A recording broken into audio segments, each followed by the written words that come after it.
ဘာယတိရာစေညဆိုတာဘုရင်ကတူရဲ့အမိပဲဖြစ်တယ်ကောသလတိုင်ကသေတပြမြို့စာဘာယတိရာစေညဆိုတာရှိတယ်ကောသလမင်းကြီးကနေပြီးတော့သေတပြမြို့တွေကိုဘုရင်ကအဖြစ်မြို့စာအဖြစ်ခံအပ်ပြီးတော့သူတိုင်းပြည်အုပ်ချုပ်မင်းလုပ်ဖို့အတွက်ခံထားတာဖြစ်တယ်အဲ့ဒီခေတ်ကအဲ့တော့ခဏခေတ်မှာတော့ဘယင်ကံလို့လည်းခေါ်လို့ရတယ်မြို့စာလို့လည်းခေါ်လို့ရတယ်မြို့ကိုအပိုင်းစားပေးထားတယ်ကောသလမင်းကြီးပိုင်တဲ့ကောသလတိုင်းတဲ့ကတေတပြဆိုတဲ့မြို့အဲ့ဒီမြို့လေးကိုသူ့ကိုအပိုင်းစားပေးထားတယ်အဲ့ဒီဘာယတိရာဇေညာနဲ့ပတ်သက်လာတဲ့ဒီတုတ်တန်လေးတစ်ခုပါဘာနဲ့ပတ်သက်တုံးဆိုတော့ဘာယတိရာဇေညာဆိုတဲ့သေတပြမြို့စာကြီးဟာပရလောကနဲ့နောက်ဘဝဆိုတာကိုလက်မခံတဲ့လူဖြစ်တယ်ဒါကနေ့ကမှလည်းရှိတာပဲလေနောက်ဘဝမရှိဘူးပရလောကမရှိဘူးဆိုတာအဲ့တော့မရှိဘူးဆိုတဲ့နတ္ထိကဝါဒနဲ့ပတ်သက်လာတဲ့အခါမှာအချက်10ချက်ရှိတယ်အဲ့ဒါကိုမှတ်သားဖို့လို့ဒါကိုနတ္ထိကဝါဒလို့ခေါ်တယ်နတ္ထိဆိုတာမရှိတာနတ္ထိကမရှိဘူးလို့ပြောတယ်ဝါဒဘာတွေမရှိတာတော့လို့ပြောမယ်ဆိုရင်အချက်10ချက်ရှိတယ်တော့နတ္ထိဒိဋ္ဌံဘေကံလူတန်းကြီးရဲ့အကျိုးကျေးဇူးမရှိဘူးတော့ဒါနကောင်းမှုဆိုတာတော့ရှိတယ်ကိုတော့ကိုလူချင်းလူတိုင်းပဲအဲ့ဒီရဲ့အကျိုးမရှိဘူးလို့ပြောတာဒါနကုသိုလ်ကနေအကျိုးပေးမှာမဟုတ်ဘူးလို့ကုသိုလ်ရဲ့အကျိုးကိုညှင်းပယ်တာကံတရားရဲ့အကျိုးညှင်းပယ်တာအဲ့တော့ပထမအချက်ကနတ္ထိဒိဋ္ဌံပေးလူချင်းရဲ့အကျိုးမရှိဘူးဒုတိယကနတ္ထိယိဋ္ဌံရှင်းတော့အလှကြီးပေးတယ်ဆိုတာရစ်ပူဇော်တာလို့ဟာမျိုးတွေပေါ့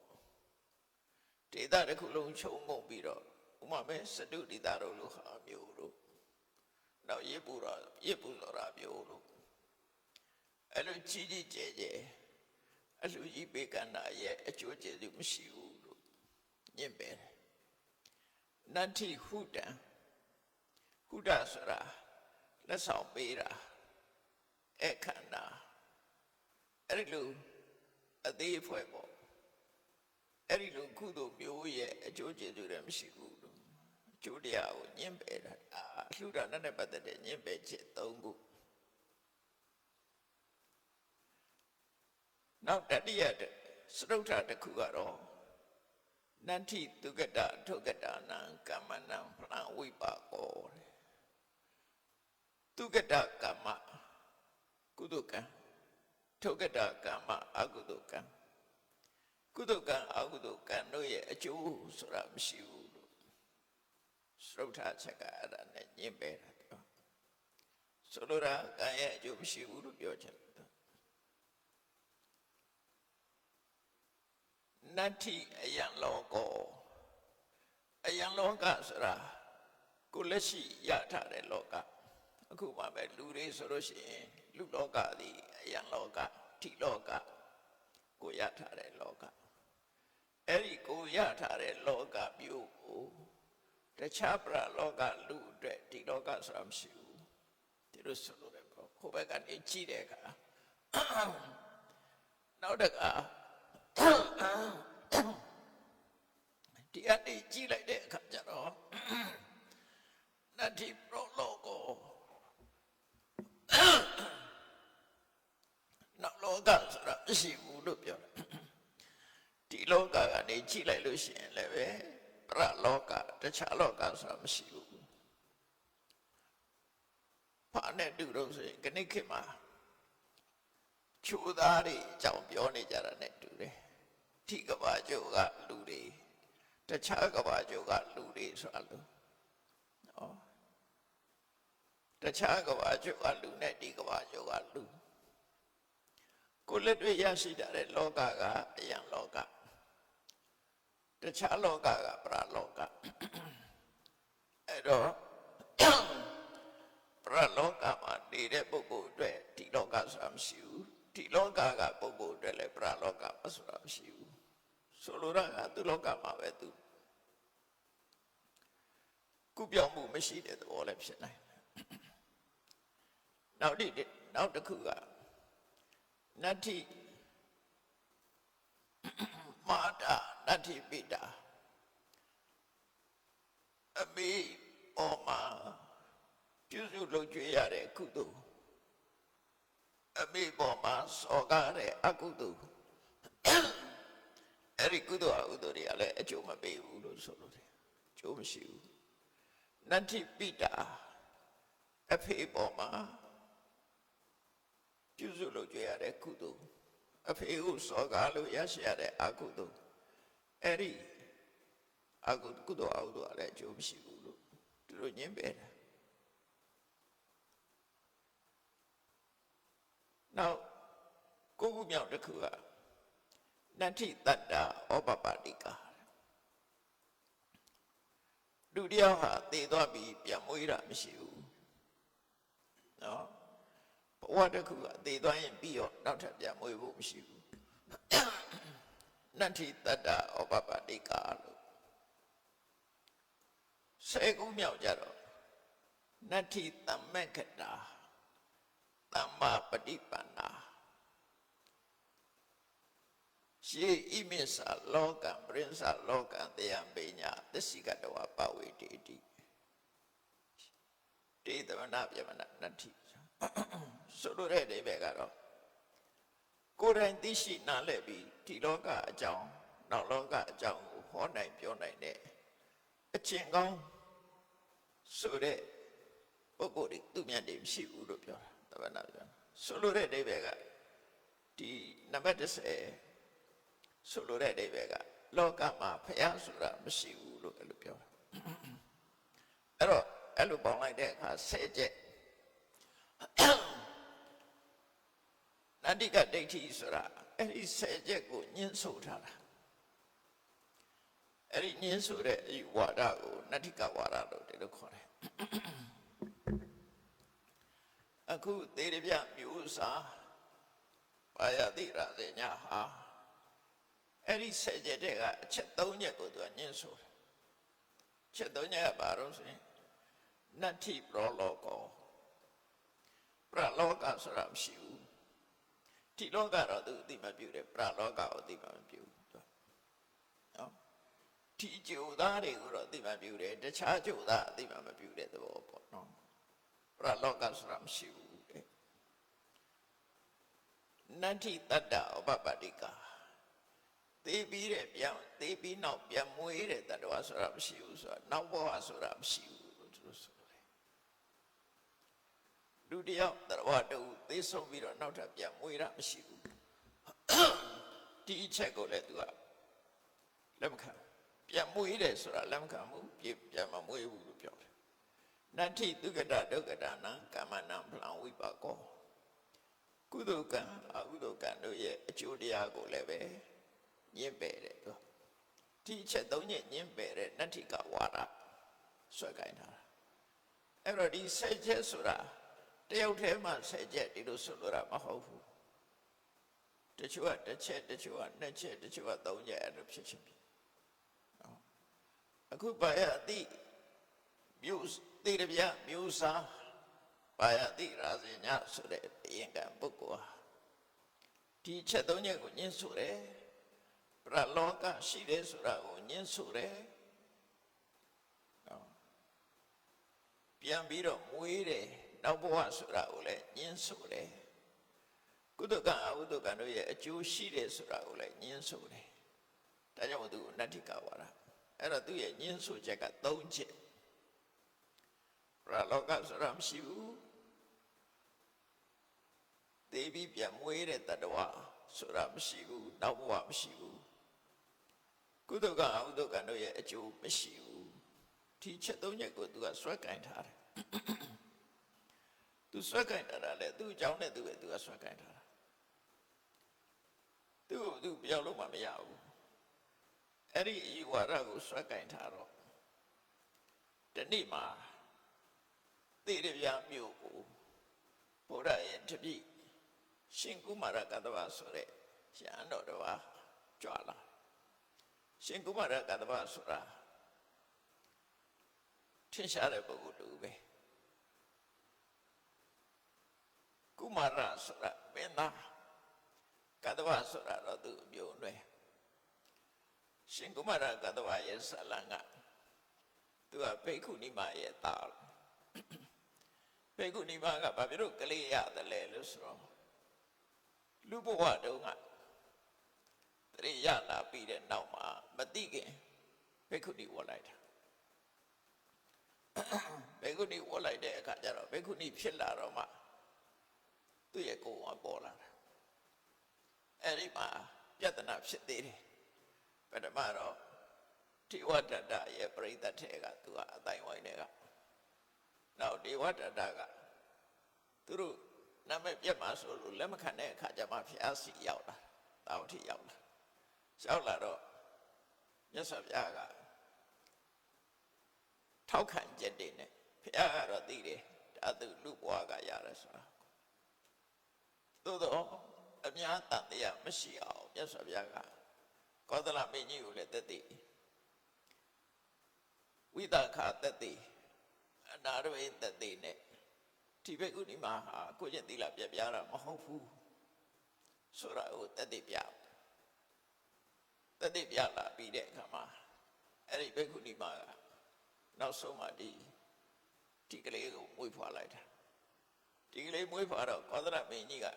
သူ့နန်းတော်ကိုခေါ်ယူပြီးတော့ထိတ်သိမ်းဆောင်းရှောက်ပေးတာဒါကြောင့်မလို့မင်းသားတူတယောက်လိုဆောင်းရှောက်ထားသည့်အတွက်ကြောင့်ကုမာရကတ္တဗမင်းသားကတ္တဗဆိုတဲ့အဓိပ္ပာယ်နဲ့ခေါ်ကြတာနော်ဒါသူစလကရှာစမ်းတယ်ပေါ့ဝမ်မိကသုတ်ဆိုတာတောင်မိုးတွေကယရနာလို့တခါတော့ငါဟောထားတယ်ဝမ်မိကသုတ်တောင်မိုးနဲ့ဥပမာပေးပြီးတော့ဟောထားတယ်တရားဟာသူ့ကိုဟောတဲ့တရားပဲမြတ်စွာဘုရားကအဲ့ဒီဝမ်မိကသုတ်ကိုဟောတော့အဲ့ဒီသုတ်တရားနာပြီးတဲ့နောက်မှာသူကယန္နာဖြစ်သွားတယ်ယန္နာဖြစ်ုံနဲ့မကဘူးအဟောပြောကောင်းတယ်ဒါကြောင့်မလို့နာမည်ကြီးတယ်မြတ်စွာဘုရားလက်ထက်ကရှင်ကုမာရကတ္တဗလို့ခေါ်တယ်စကားကိုထူးထူးဆန်းဆန်းနားဝင်အောင်ပြောတဲ့နေရာမှာသူကထူးချွန်တဲ့ပုဂ္ဂိုလ်ဖြစ်တယ်အဲ့တော့သူရဲ့ခုံကျေးဇူးတွေကိုဒီသုတ္တမှာဘာလို့ဖော်ပြထားလို့ဆိုရှင်ကုမာရကတ္တဗဟာနောက်ပါယဟန်ချမ်းရ900နဲ့တိရပြကိုရောက်လာတယ်ရှင်းတော့ခီးသွားကြတယ်ယဟန်နေခီးသွားတော့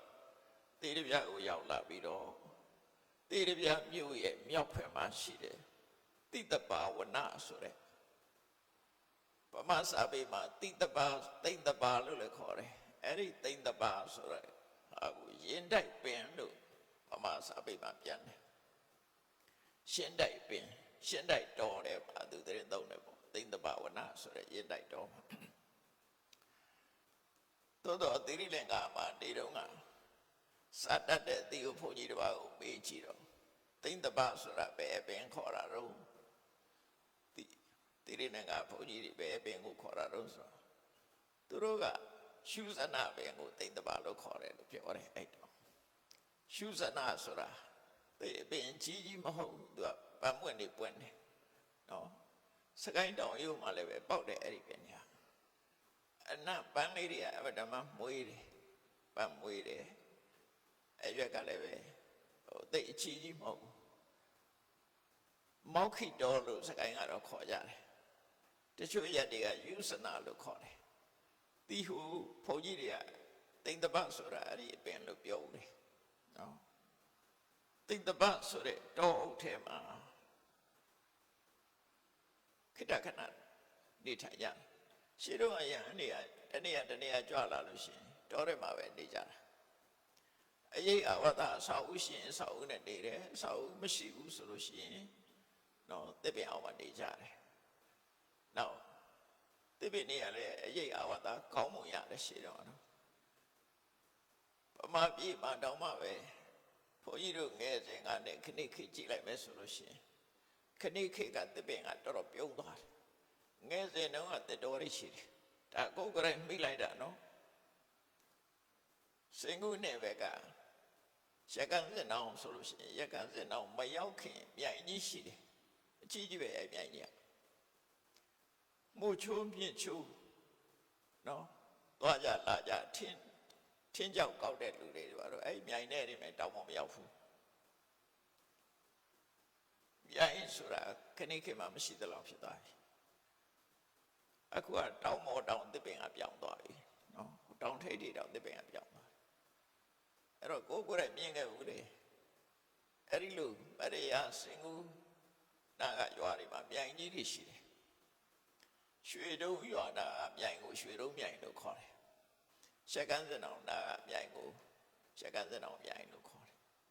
တယ်တကယ်မြိုင်ကြီးတွေရှိတယ်အဲ့တော့စကိုင်းဘက်မှာလည်းပဲအဲ့တိုင်းပဲတော်ရီမြိုင်တွေရှိတယ်နောက်ပိုင်းမှာအဲ့တော်ရီကပြောင်းကုန်တာခုတ်တဲ့လူတွေကများလာတော့အခုတော့တောင်းမော်ထီအောင်တစ်ပြန်မရှိတော့အဲ့တော့ရှေးတုန်းကရဟန်းတော်တွေဟာတော်ထဲမှာနေတယ်ဆိုတော့နေလို့ရတယ်တစ်ပင်ရိပ်တွေဝါပင်ရိပ်တွေပြေးတာတချို့တစ်ပင်တွေကအိုးလုံးလေးလုံးတော့ဖြစ်နေအဲ့တော့ရှင်ကုမာရကသဘာတို့လည်းကြွလာတဲ့အခါမှာ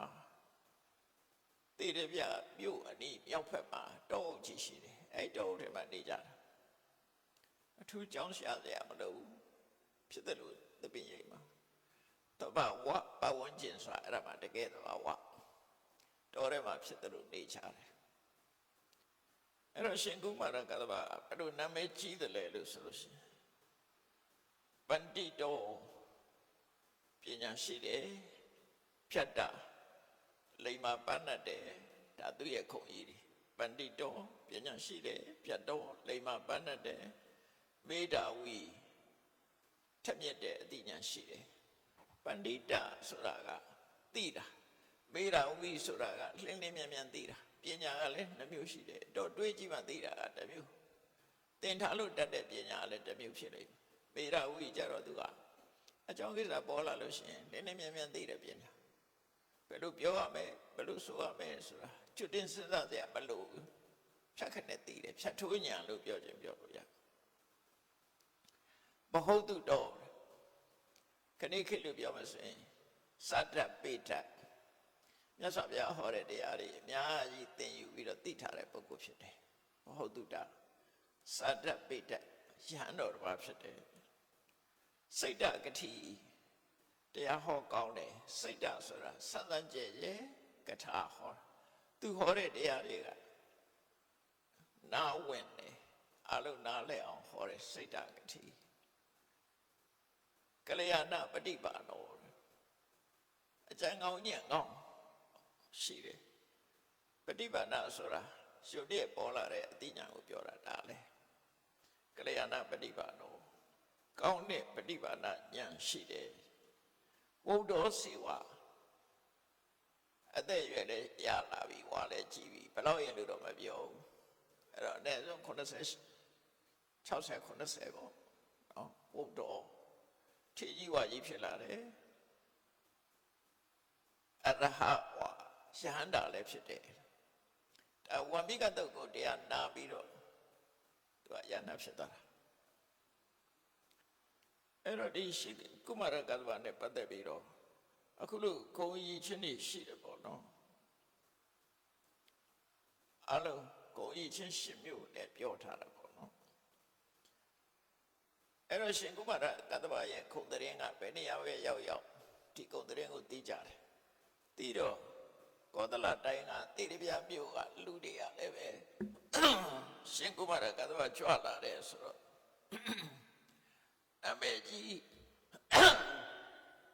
နာမည်ကြီးရတော့တပါကြွလာတယ်ဆိုပြီးတော့